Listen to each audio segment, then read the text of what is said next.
Hello friends, and welcome back to Jim's EV Adventures. Today we're diving into the world of ChargePoint operators, the companies that are behind the EV charging infrastructure that keeps us moving.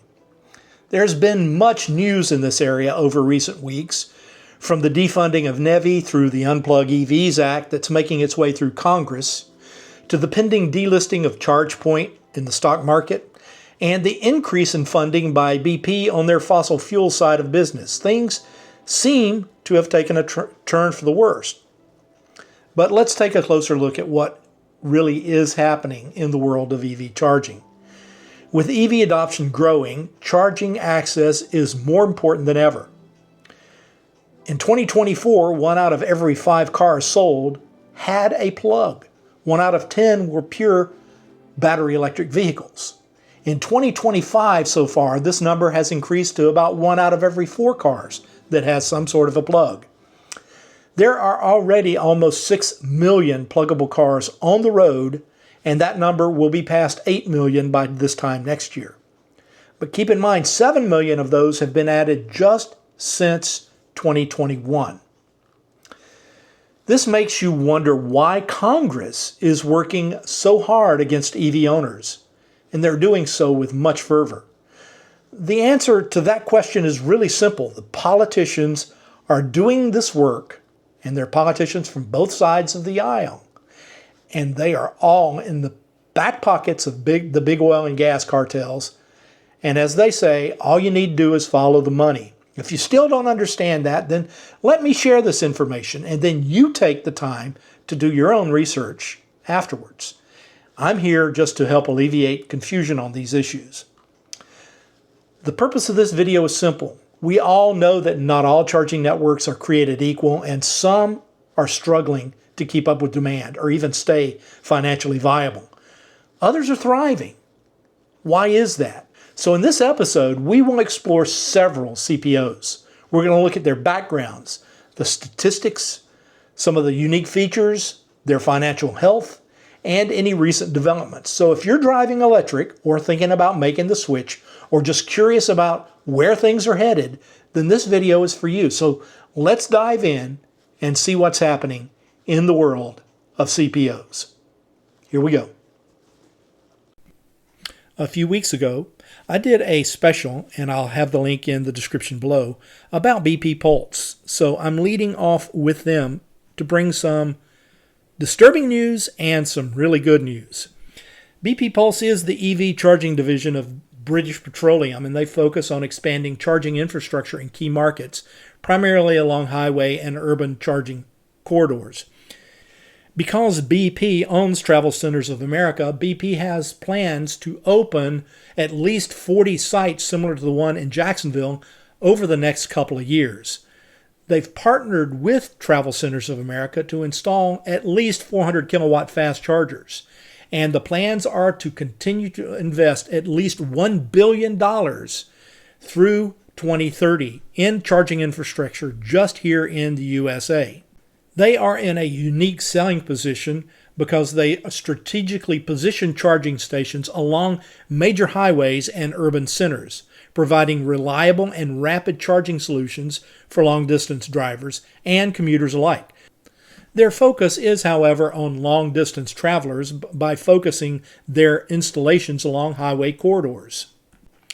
But recently, this week, as a matter of fact, BP announced a significant change in their business strategy, increasing their annual investment in oil and gas production to $10 billion while reducing spending on renewable energy projects to between $1.5 and $2 billion. This move reflects a pivot back to traditional energy sources, citing challenges in the renewable sector and aiming to improve financial performance. So it's back to pleasing the investors instead of pleasing the world. But what is the impact on BP Pulse? As part of this strategic realignment, you would have thought that they would be scaling back in the EV charging business. I reached out to BP Pulse for comment and asked if this meant they would be cutting back on charger installations here in the US. Here is their response in its entirety. To answer your questions, no, this does not mean that BP Pulse is pulling out of the EV charging business. BP Pulse will remain focused on investing in our 4 core markets, which are the US, UK, Germany, and China. There's lots of exciting new sites to come in the US this year, and I'll be sure to keep you updated on any opening events. So you see, this don't hurt BP Pulse at all. They're moving full speed ahead. So next up, we're going to talk about ChargePoint. And I'm going to give you a bit of a background on them. They were founded in 2007, and they are one of the largest and oldest EV charging networks in North America. They focus on level 2 and DC fast charging with a mix of public, workplace, and fleet charging solutions. As of right now, they have about 50,000 charging ports at more than 15,000 U.S. locations. Most of these ports are level 2, but some are DC fast charging. The unique selling proposition for ChargePoint is that it sells chargers to businesses instead of owning them outright. They offer subscription services and software solutions to manage those charging stations. But in recent news, ChargePoint has faced significant financial challenges. Their stock price plummeted to 65 cents as of February 27th. They've been placed on notice by the Securities and Exchange Commission and must either get their stock price above $1 within a year or be delisted on the stock exchange. Some of the reasons for decline include macroeconomic headwinds, increased competition, and most importantly, political uncertainty around EV infrastructure and other political reasons. Of note, their third quarter losses were $77.6 million, despite nearly doubling their revenue. ChargePoint is focusing on strategic partnerships and technology improvements to stay afloat. Some of their recent innovations include a hack-proof anti-theft charging cable and a DC fast charge solution that allows users of any port to pull up and charge with the charging handle that they need, be it CCS1, NACS, or even CHAdeMO. Just know that I'll be keeping an eye on ChargePoint over the next year, and I will bring you any and all news related to their business operations. Next up will be Electrify America. First, a little bit of a background. They were founded in 2016 as part of Volkswagen's Dieselgate settlement here in North America. They had aims to build a reliable and fast coast-to-coast charging network. They currently have 850 charging stations with 3,700 fast charge handles across the U.S. Their focus is on DC fast charging of between 150 and 350 kilowatts. They do have a few AC stations out there, that is level 2 stations. They have 2 unique selling propositions. One is that they focus on 350 kilowatt fast chargers to enable very fast charging, and they have partnerships with automakers like Ford, Hyundai, and Kia for free charging incentives. In recent months, EA has faced criticism for frequent charger failures and poor maintenance. But when they expanded partnerships with Hyundai and Kia, they were able to then integrate the EA stations into the in-car navigation systems. They are still backed by Volkswagen, so that should ensure strong funding going forward. But in summary, Electrify America has been slowing their installations over recent months, but that's about to change. As other CPOs like IONNA and Walmart get into the mix and start expanding their networks, EA will be forced to improve their networks and expand their stations or face lost revenue. Over the past year, EA has improved their network reliability by more than 50%, but they are nowhere near as reliable as the Tesla network, which, like it or not, is the benchmark in the world of CPOs. If you've watched the channel for any length of time, you'll know that back in December, I made a trip to Apex, North Carolina for the opening of the IONNA rechargery there. IONNA is a joint venture of 8 automakers, which include BMW, General Motors, Honda, Hyundai, Kia, Mercedes-Benz, Toyota, and Stellantis.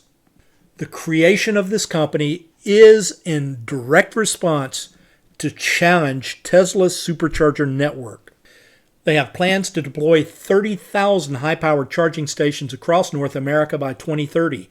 They will be focused on highway and urban charging locations, much like BP Pulse, but on a bigger scale.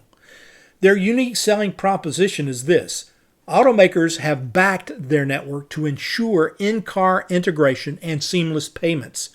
They have standardized NACS and CCS compatibility, and I would expect to see all of their stations fully converted to NACS by 2030, when that is the new standard for all cars being made in the United States. Their rollout plans show that they should have about 1,000 ports online by late 2025, and that's only going to ramp up in 26, 27, and 28. Their financial stability is strong. They are backed by multiple automakers, and this makes their network highly resilient. Keep in mind, IONNA was on paper throughout 2023. They hired their first employee in February of 2024. In February 2025, they already have 6 rechargeries open. And as I said, there will be more than 1,000 ports in their network by year's end. That means about 80 to 90 stations in total will be open by the end of 2025. They have plans for 30,000 ports, that's more than Tesla has now, to be online by 2030. And finally, we're going to talk about Walmart. Walmart is building its own EV charging network, separate from existing CPOs.